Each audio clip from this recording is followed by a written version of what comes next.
Ils sont allemands, hongrois, finlandais ou tchèques. Leur point commun ? L'excellence.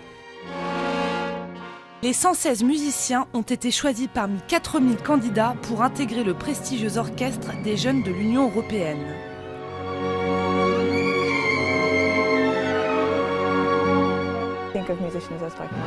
Pour moi, les musiciens sont comme des athlètes. On doit faire vraiment attention de ne pas se blesser parce que l'effort musculaire est aussi intense que celui des athlètes, à une plus petite échelle.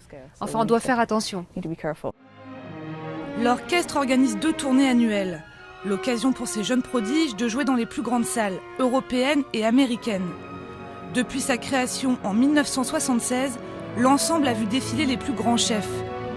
Le pianiste d'origine russe, Vladimir Ashkenazy, a pris le relais il y a 2 ans. C'est un plaisir de diriger ces jeunes musiciens car ils sont spontanés et ils apprennent bien. Pour beaucoup, ce voyage aux États-Unis est une première. Alors pour relâcher la pression avant de monter sur scène, ils en profitent pour faire du tourisme.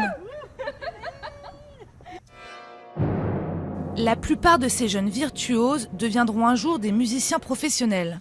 Pour Sarah, premier violon, plus qu'une carte de visite, l'Orchestre des jeunes de l'Union européenne est une aventure culturelle hors norme.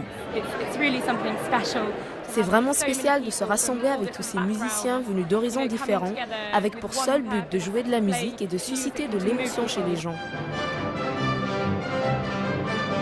Les musiciens entameront cet été une nouvelle série de concerts en Europe et notamment en France.